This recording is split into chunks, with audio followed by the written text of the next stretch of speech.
Well, so we're working on doing some more wiring today. I was running some network cables and things. It is hot up here. So the sun is out today for the first time again in a while, and had the pellet stove going, and also turned on the heat pump. We had full sun today, so I turned on 2 of the units and let them run all day just to see how well. And we're almost to 80 degrees. That's about 75 degrees in here right now. So it is toasty. So I figured I got a job I can do on my own here is go ahead and build this wall up in the power room. So I've already nailed my floor base down. And the reason I'm not building the walls in one piece and standing it up is because I'm not going to do a double top plate. So if the wall was the full height, when you go at an angle to put it up, it would get stuck right about here. And I have to hammer it in, and that can push things around, and it's just a real pain in the butt. So what I'm going to do instead is basically build it piece by piece.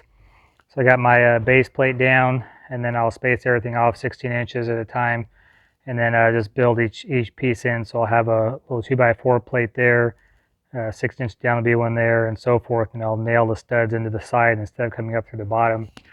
So the next thing I need to do is to get a laser on this and see where it's at on the top. Get that level so I can put my top plate on, and then I can start putting these pieces together. Another option I thought of is just to come up and tack these into the side, which is something I can do as well.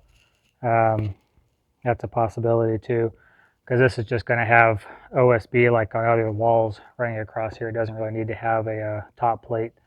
That would speed things up quite a bit. But on this side, I don't have that luxury because it's going to line up right to the side of this joist. And so I'm going to have to actually put a top plate in there. But I think doing that on this side and just tacking them into the side of there would actually work out pretty good and save a lot of time and save lumber, because I have to put a 2x4 all the way down. I have to put block pieces in every 16 inches, every 32 inches, I guess. And that would just waste a lot of material. So I think that's what I'm going to do. Get my block set below, and then I also don't have to put the laser level on because I can level each 2x4 as I go. And I also won't have to account for variations in the floor or the concrete height, because I can cut these all just a little bit longer and then just nail them in. Otherwise I have to measure every single one, because your concrete slab is going to have a little bit of variations, and chances are the floor joists are going to have a little bit of variation in as well. So actually doing that's going to save a lot of time and a lot of measuring. I can go cut all the boards at once, come down here and just level them and nail them up.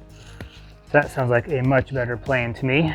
So I'm going to go ahead and get my boards cut and come back down and get to work.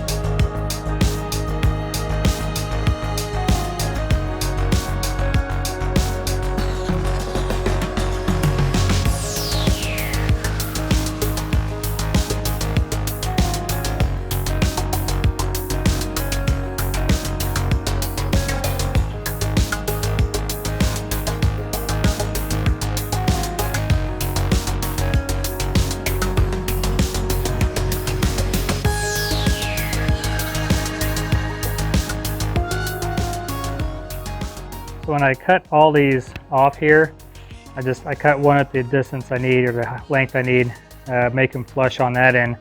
When I cut all these off, these are 12-foot 2x4s, I'm going to end up with this little chunk right here. So instead of throwing this away, I'm going to actually use this as the plate that goes on the bottom, as the nailer that goes in the bottom plate to nail the stud into. If I cut a bunch of 16-inch ones, then I would just use another 12-footer, and I would have to throw this away. So instead of throwing that away, I'm just going to use it. I'll put more of these in, but it will save me in the long run. I've got some scraps from some other stuff here. I can use those as well. So it won't look as elegant as it usually or would have or should have, but I'm going to save on lumber, which is the more important thing. So similar to when you measure, when you're tape measure and you're running from one side to the other, laying out studs, or floor joists or trusses, you measure from the same spot every time. So you don't go from here to here 16, then measure from here to here 16, there 16, because you end up getting off. Each time you measure, you have the chance of being adding or subtracting a little bit, and then by the time you get down to here, you could be way off. So the same thing when you're cutting like I am. I cut my one board, I'm using it as a template. So I'll line it up flush here. And then anytime I move it on this side, so I slide it down, come back and just make sure that I'm still flush down on this end, so I don't get off a little bit. So I will use the same board, the very first one I cut, over and over and over again. The one that this is my template, so the one that I cut, I'll set off to the side and keep using this one. It's the same thing as measuring. So if I were to use this as a template, cut this one, take my template and throw it off to the side and use the bottom one to do the next one with, this one could be off a little bit, then the next one could be off a little bit, and so on and so forth. You end up getting your measurements off. So if you're going to cut like I am here and use the same board over and over again, or use it as a template, always use that first board that you cut through the whole process. Otherwise, you may end up with 67 inches to start, and by the time you're done, you're at 68 inches, or you're at 66 and a half, because every cut may be, just a 30-second off can add up over time and throw you off. So make sure you use the same board as your template every single time you cut.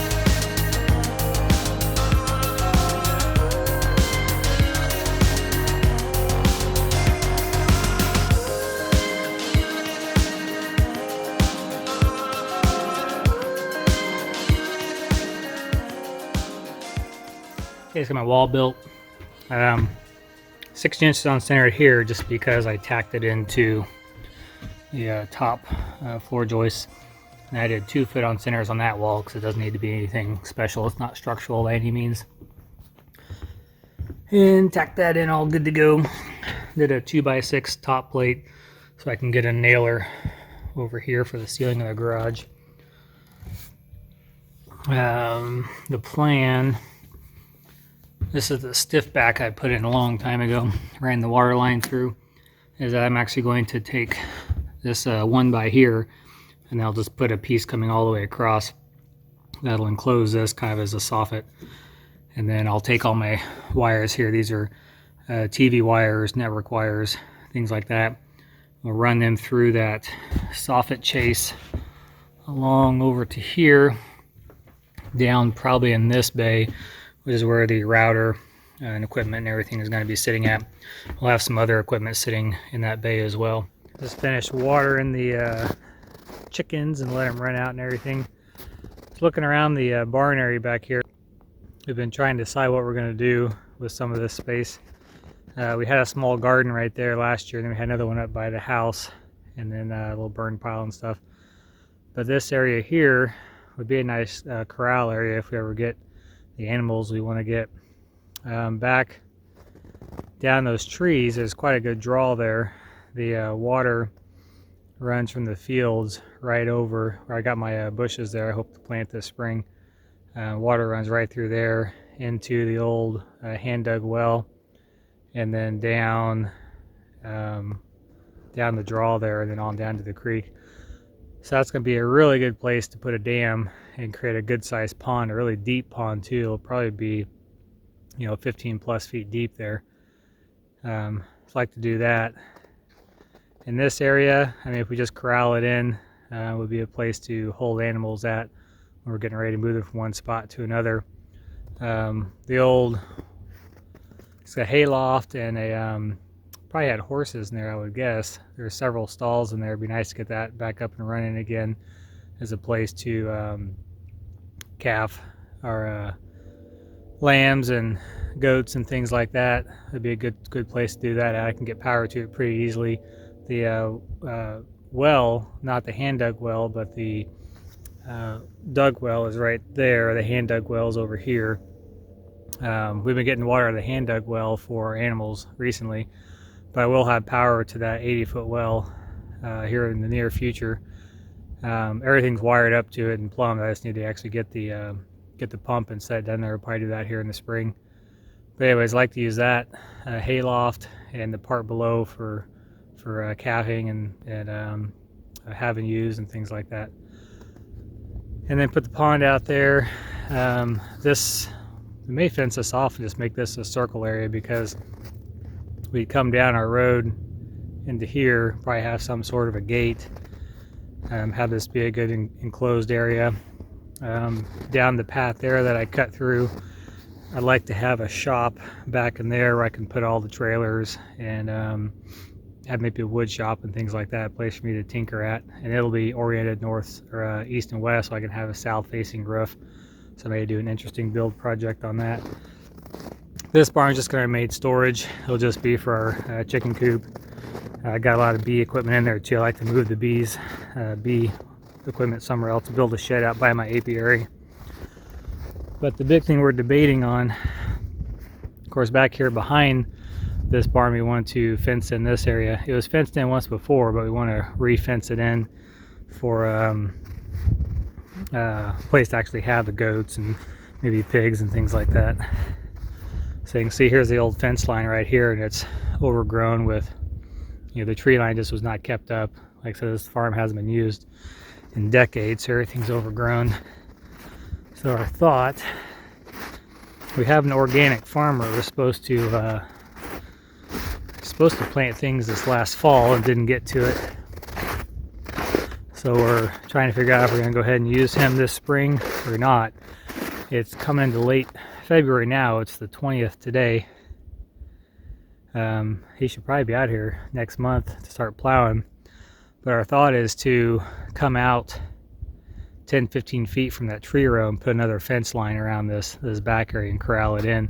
And I've got a whole bunch of locusts in there I need to cut out and leave a lot of the bigger trees. We also thought about, I want to put the dam down over there for a big pond, but then over here put a little dam as well, and that would hold water for the ducks, the chickens, whatever we get animals to play around in, things like that. So we're debating on this little area back here. This is about 2 acres. If we should fence in this little area as well. It's kind of an oddball spot for the plows and everything to get in here and do farming on. There's a lot of little inlets in the land. So there's one here on the other side of this fenced in area. There's another one that comes in and goes back out. These would be good areas to fence in and make good pasture. Or if I put a building out here, it'd be a good area for that too. So I'm still trying to figure all that out, but definitely we're going to fix up the horse barn, and I'm sure we'll do a small garden in this space this spring. Eventually we'll have the winter garden set up, and then we can get seeds and everything started. We'd be starting them now. They'd be probably 6 inches tall right now if we had our winter garden going. And then back over through the trees there's a pretty clear spot about putting the shop. And that won't be anything fancy. At least I don't think it will be. I may end up doing more. But maybe add another lean-to to this side for extra shelter for the animals. So anyways, this spring we do want to get this fenced in around here. Whether the farmer ends up leasing the ground and doing that, using this little back area now, I'm not sure yet. But we're definitely going to fence out here and not along this row. So we're going to abandon this one, go through and cut out as much wire as we can, push the fence out beyond the tree line, and then run a new fence around. So that will fence in probably about 4 or 5 acres. That's definitely something we're going to do this spring. So we got to get the well going this spring. We're using rainwater. The well, the way I calculate it's an 8-inch pipe, 80 feet deep. The water is clear up to the top, so I consider that with calculating it would hold about 2,000 gallons. So in the summer, if we get to a point where we are low on water, I've got it set up where I can turn on the well pump and then I can fill up our rainwater collection barrels, hopefully about 2,000 gallons of water. And then I don't know how fast this well recharges, but we may get, should definitely get more than one round of water out of it. So I've got my hose, or my 1-inch PEX is down here. That buried in the snow is the a hose bib, and then there's wire underneath the snow too, which will run the pump. So we're about 250 feet or so away from the house. Every 100 foot, I take that back, we're close to 300 feet away from the house. Every 100 foot I put a hose bib. So we have a hose bib there. Actually, I just put a joint on this one. And there's a hose bib up the first 100 foot off the house. And then this hole right here, I haven't filled it in yet until I get the pump going. And I can see if there's any leaks. So down in this hole is where the first joint is. So we're 100 foot from here down to the well. From this point, it's 100 feet to about where those, I think they're yucca plants. There's a hose bib there, and it's another 100 feet to the house. I think we're about 280 feet, I believe, back to the well.